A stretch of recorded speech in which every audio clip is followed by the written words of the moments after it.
Going to be motion problems. Now, what we did on Friday, if you recall, was we had a lot of charts given to us, correct? And we filled out all those charts.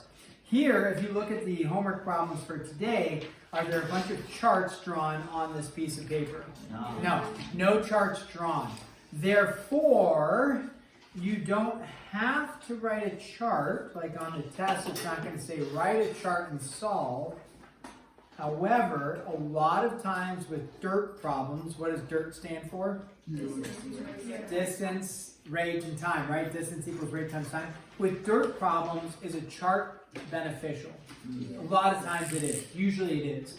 Is it required? No, not for this section, right?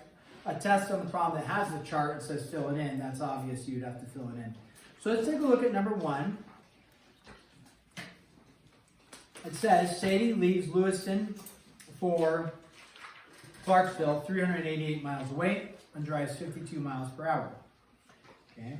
And then Monica leaves Clarksville for Lewiston at the same time and travels 7 miles an hour slower. How soon will they meet? So let's go ahead and set up a chart real quick here. So even though it doesn't say to set up a chart, I want us to set up a chart. This is number 1 here. And you're going to write and solve the equation. Now, the writing an equation will be required for the test. The chart, not required, but we're going to set up a chart. So here it is. You are going to have, now typically when we set up the chart, typically it's rate times time equals distance. We're usually not going distance equals rate times time for our chart. It's usually rate times time is equal to distance. So we're going to have a rate to time and then a distance part right there. Now, we're talking about 2 people traveling, right? We have who? We have a Sadie and we have a Monica. So I'm just going to put, Sad and Mon. Those are the 2 people we're referring to. All right, Sad and Mon. Now, with this, we are going to fill in this chart. The nice thing is that they give you some prime information. The prime information that everybody should be able to look at by reading the problem. The prime information is, what is the rate of Sadie? They don't hide it from you at all. They don't make it complicated at all. It tells you that Sadie is driving how fast? 52. Child's play. Too easy. 52. Now, on a test, if you drew the chart and filled in a couple things you knew, I'd give you a point, even if you weren't able to write an equation and solve. If you were able to draw the chart and fill a couple things in, I'd say, okay, you're on the track of learning. So we're going to give you 1 point.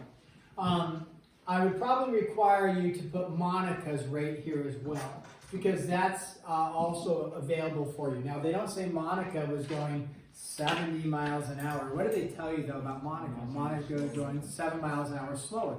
So what's our arithmetic? How fast is Monica going? 45, right? Okay, so there, we're making some good headway there. Now, I haven't drawn a picture, but we can state, because it says Sadie's traveling, leaves Lewiston for Clarksville. So if you will, Lewiston's here, Clarksville's there. Just make an easy picture. Again, don't have to have a picture, but a nice little picture can be helpful. So we know that Sadie is over here at Lewiston, and then here's Clarksville. We know that Monica is leaving Clarksville. So if you want to think about it, there's Monica and there's Sad. Okay. So now, what we know is, what is the total distance apart between Lewiston and Clarksville? 388, right? So that's 388 miles in between. What we're trying to figure out as we read the problem, it states, how soon will they meet when they are traveling, they leave at the same time, and they go towards each other. This is similar to the problems we were doing the other day. So here is Sadie, she's traveling, and here's Monica, she's traveling, and they meet somewhere, not in the middle exactly, but somewhere in between. So what I know is that Sadie travels some distance, Monica travels some distance. What is their total distance traveled going to be? Together, right? So a little bit here and a little bit here. The total distance is going to be 388. So these are all kind of similar. This one's similar to ones we've done. So we know the part of the equation is a distance of Monica plus a distance of Sadie is going to equal a total distance traveled, which is 388. Now, let's look up here at a chart. Time-wise, does it say Monica or Sadie traveled for 6 hours, or 2 hours, or 1 hour? No, it just says they traveled the same amount of time. Does it tell you how long? No. So what would we put in there? T for unknown time, right? So if Sadie traveled for T hours, how long does Monica travel for? T. That was the rate was 7. Oh, okay. Where it's already adjusted 52 minus 7 is 45. So they travel for the same amount of time, so both T. So now what I know is for a distance, don't get confused and start writing 388 in here. Okay, just look at rate times time. So 52 times T would be what? 52T. 52T represents a distance. Because it's a rate times a time is equal to a distance.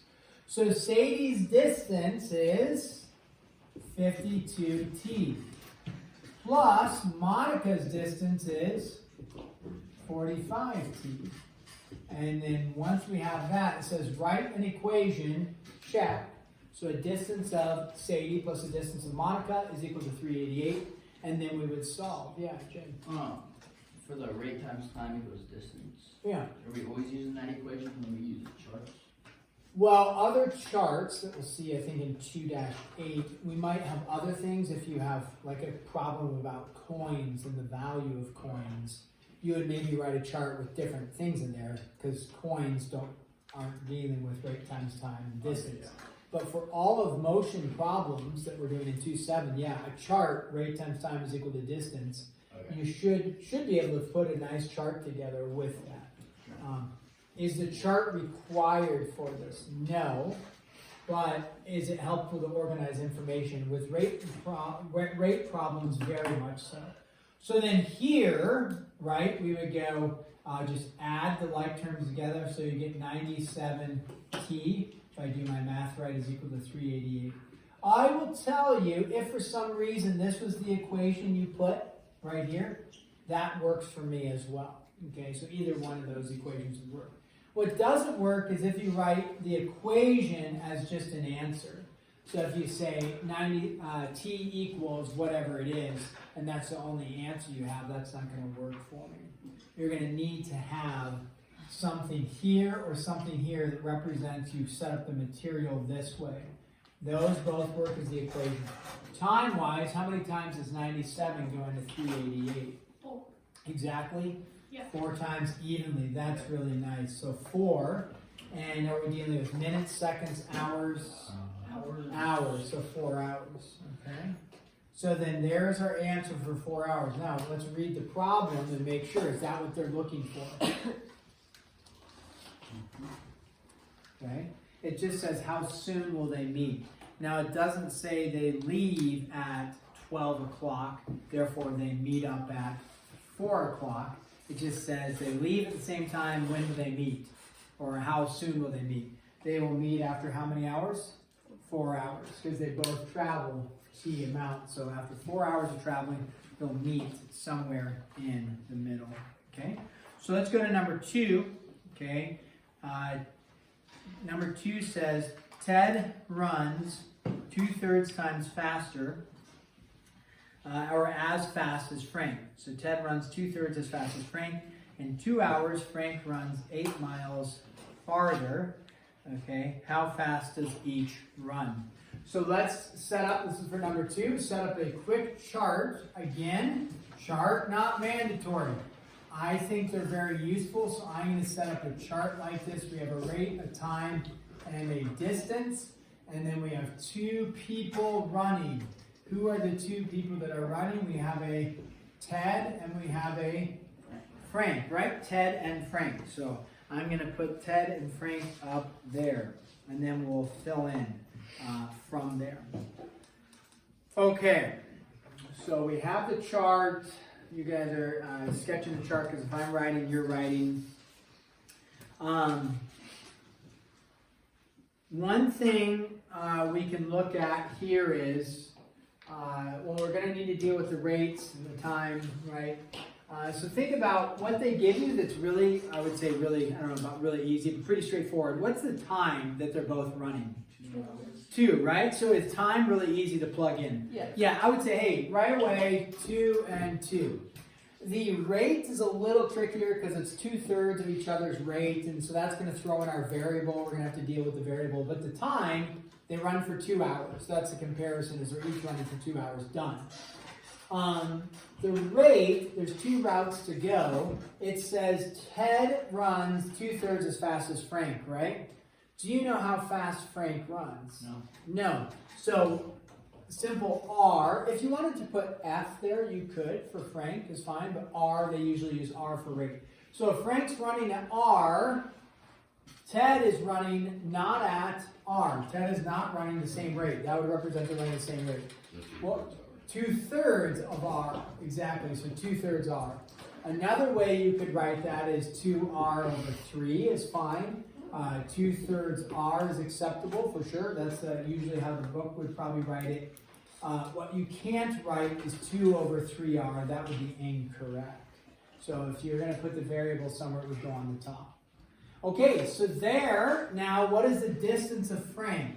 Frank's distance is 2R. What's the distance of Ted? You just take 2/3 times 2. This requires a little bit of fractional knowledge, and it would be 4/3 R. You bet. 4/3 R. Now we read the question and make sure that we understand what we're looking for our equation. It says, in 2 hours, Frank runs 8 miles farther than Ted.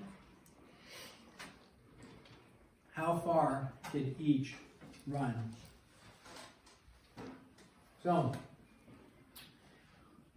do we say for an equation 4/3 R is equal to 2R?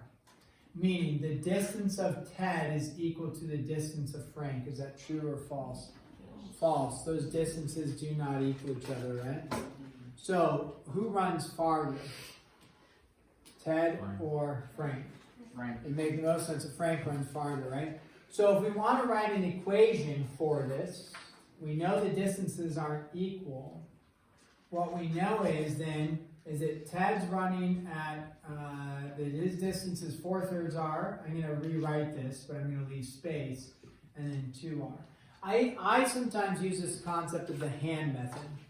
I know that the distances are not equal, right? They're not equal. I know then that if we think about Frank runs farther than Ted. So Ted's down here, he hasn't run very far. Frank's up here, he's run farther.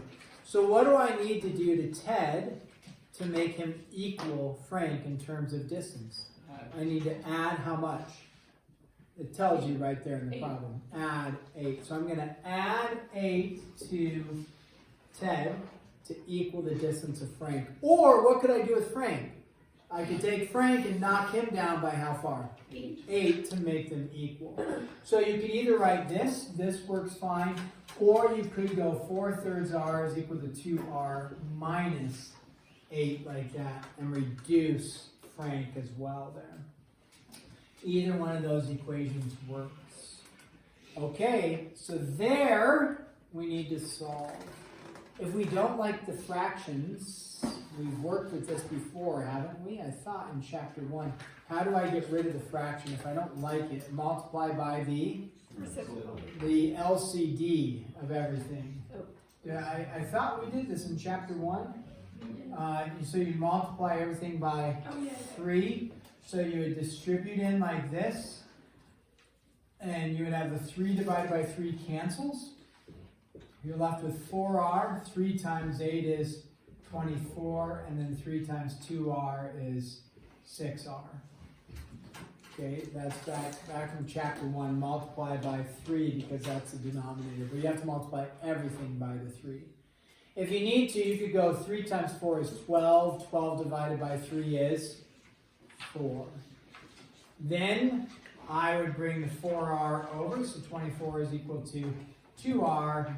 Divide both sides by 2. R is equal to 12.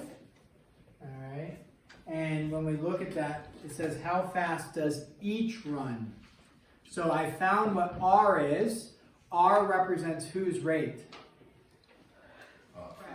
Frank. So Frank is running, now is this miles an hour, minutes per mile? Miles per hour, and you know that because it's talking in terms of miles, and they run for 2 hours. So 12 miles per hour is Frank. So there's Frank, okay? How do I figure out what Ted runs? Well, Ted is just equal to what? 2/3. Now, does it say, yeah, it just says how fast. It doesn't say the distance, how fast. So then we go for Ted, 2/3 of, which is multiplication, Frank's speed. Frank's speed is 12, right? So then 2/3 of 12. Do some basic multiplication with fractions. I would cross cancel first. 3 goes into 12 how many times? 4. So then you would go 4 times 2 is 8 miles per hour. Some sort of notation like that, or MPH works as well. You could also write MPH for miles per hour. And then you have your 2. Okay. Flip over to the next page. Okay. A passenger train leaves Charleston, West Virginia, heading east at the same time a loaded coal train leaves Charleston heading west. The passenger train travels 22 miles an hour faster than the coal train. Okay. So then it states, and in 4 hours in 4 hours the 2 trains are 412 miles apart. What is the speed of each train? Okay, go ahead, set up a chart real quick. Check with your support team. See if you can write the chart correctly for this. Same type of deal. Rate times time. Rate times time is equal to distance.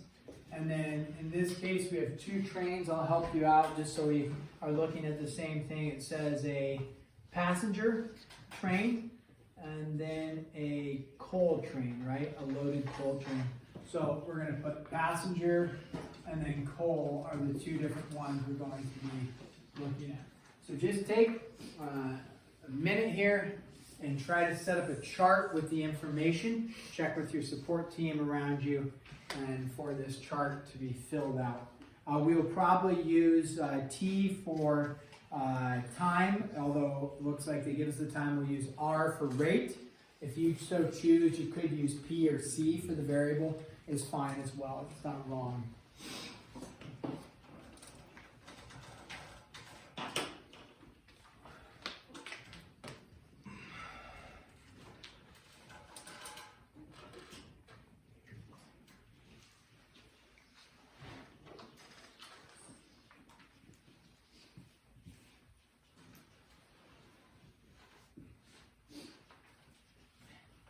Check with your neighbor and say, hey, what did you put for time? Seems like time is pretty straightforward as they tell you the time. There's no guessing checking the time. That's given to you. So, check with your neighbors. Your neighbor, so far one neighbor at least made it to the path of success. Nice.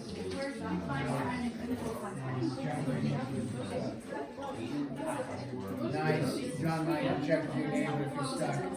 Your neighbor is on the right track. On the right track, at least for this. Slightly because we need this in terms of the variable. Because this isn't going 23, it's 23 faster. So it's more than 23, it's 23 plus something. Plus something. Okay? Okay, if you want to write the equation real quick, if you think you're on the right path, most people, I think everybody I saw was doing 4 and 4 for time. That is correct. Good work. Nice job. Rates, that would be a little bit more, slightly more challenging. So that we just need to fill in here. I did see somebody put R for the coal train. Nice. And then if they put R for the coal train, the passenger train is going faster, so it would be the coal train plus the 23. All right, nice job. So go ahead, with that knowledge, you can go ahead and write the equation possibly. Well, you should be able to. I thought that you would minus 23 from the pole, or add 23 from the pole, so it'll be equal. That's if you're setting their rates equal to each other, but if you're just stating a rate, but if you're setting them equal, then you're right, you're correct. If I was saying the rate of this is equal to the rate of this, no, we'd have to add something there or subtract something. Great question. That's where the hand method, could get confusing, but here we're stating equality, and then you have to lower one or raise one. Yeah, great question. Okay.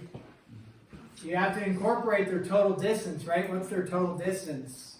412. Yeah, total distance, 412. And what makes up the total distance? The distance of the pass and the distance of the coal. So hopefully we are stating something like this.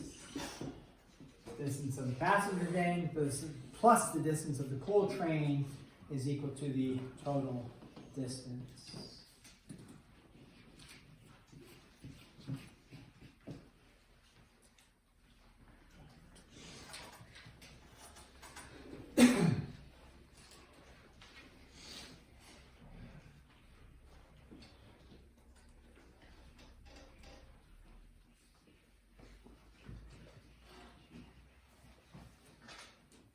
And then you just solve that out from there.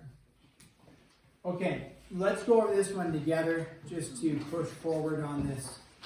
Pro tip here, you don't have to do this, this is what I might do. I would look at this and state, this has a 4 times something, this has a 4 times something, this is divisible by 4. So what I would actually do is, I would divide everything by 4, like this. Now it's attached with addition, but I'm doing it to equal parts like this. So that 4 cancels, this 4 cancels, 4 goes into 412. That's either mental math or a quick long division, 103 times, right? So what that allows is, it just makes the numbers quickly smaller like that. Now, if you didn't do that, it's no problem. You distribute the 4 in, you would get 4r plus 23 times 4, 92. And then you would subtract the 92 over, and then you would add the 4r's to make 8r. It's no problem to do it that way. I just did it this way to make the numbers a little smaller.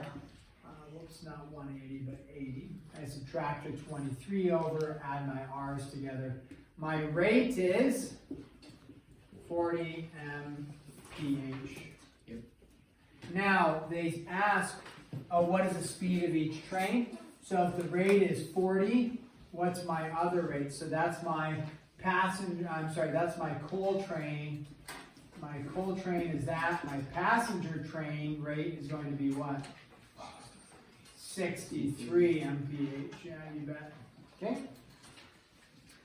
All right, so last one here is a freight train leaves Centralia for Chicago at the same time a passenger train leaves Chicago for Centralia.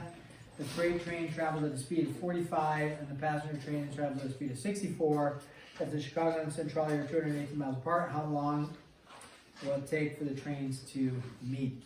Again, a very similar type of problem here. So go ahead. Set up a chart real quick. Set up the equations. Nothing too tricky about it on this one. Just different pieces of information. We have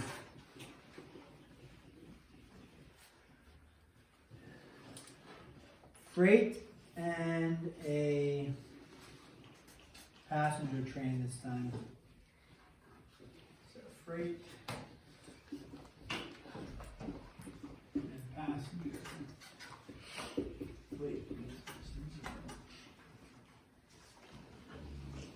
The nice thing is, wow, they give you, that's really nice. They give you the rates straight up. That's nice. Yeah, 45, done, and then 64, done. Oh, what we also like is when we see time, when they say they leave at the same time, because then you know that the variable is going to be the same, right? Like over here, time was the same. If they leave at different times, then you got to be adding or subtracting from the time. Different rates, 2/3, different rates, have to add. But when they leave at the same time, that's really nice. We don't know how long we travel, so it's time and time. And then we'll just go 45t, 64t. Nice. So now I have a distance of a freight train, distance of a passenger train. And the question is, when will they meet? Because they're going from Centralia to Chicago and Chicago to Centralia. And they're going to meet in the, well, not the exact middle, but right, meet somewhere in between. And so they have here to here, and you know, one train is going to be from here to here, the other train is going to be from there to there. And the total distance between Chicago and Centralia is 218. So what do we do with our distances? We add the distance of each train together, right? And then set it equal to 218. So 45t plus 64t is equal to 218. And then you get, oh man, they make this, don't they make this nice for you? Yes. Yeah, they made that one nice and gentle. So what do you get? 2. 2 hours, okay. And then I think that was it. It just says, how long will it take for the trains to meet? 2 hours. That one was nice. Again, equation-wise on the test, it'll say set up an equation and solve. I'm going to have a spot for what's the equation. This would work if you wanted to put the simplified version. I'm going to let you do that. If you just have this for the equation, that's not the equation I'm looking for. That's the solve part. I would need to see this or this for the equation for the test. Okay, let's stop there. We've given you 4 awesome examples of reference. Utilize your last 9 minutes in here to work. When is 2-7 due, Chris? Tomorrow.